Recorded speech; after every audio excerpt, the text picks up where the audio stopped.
ਬਿਸਮਿल्लाहिर्रहमानिर्रहीम। ਪਿੰਡ ਵਿੱਚ ਇੱਕੋ ਟਾਹਲੀ ਸੀ, ਫਿਰ ਵੀ ਛਾਂ ਬਤੇਰੀ ਸੀ।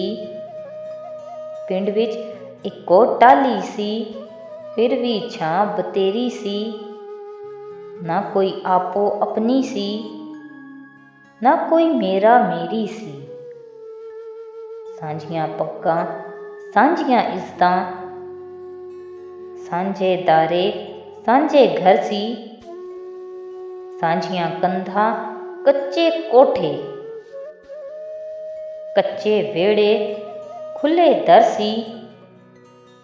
ਸ਼ਾਮਾਂ ਵੇਲੇ ਵਿਹਲੇ ਹੋ ਕੇ ਇੱਕ ਦੂਜੇ ਵੱਲ ਆਉਣਾ ਜਾਣਾ, ਰਲ ਮਿਲ ਬਹਿ ਕੇ ਗੱਲਾਂ ਕਰਨੀਆਂ, ਇਕੱਠਿਆਂ ਬਹਿ ਕੇ ਵਕਤ ਬਿਆਨਾ। ਨਾ ਦੌਲਤ ਦੀ ਹਵਸ ਸੀ, ਨਾ ਝਗੜੇ ਸ਼ਾਮ ਦੁਪਹਿਰੀ ਸੀ। ਨਾ ਪੁੱਤਰ ਪਿਉਆਂ ਦੇ ਕਾਤਲ ਸੀ, ਨਾ ਭਾਈ ਭਾਈਆਂ ਦੇ ਵੈਰੀ ਸੀ। ਪਿੰਡ ਵਿੱਚ ਇੱਕੋ ਟਾਹਲੀ ਸੀ, फिर भी छां बतेरी सी। मज़ीद ऐसी वीडियोज़ के लिए हमारे चैनल को सब्सक्राइब करें। बहुत शुक्रिया।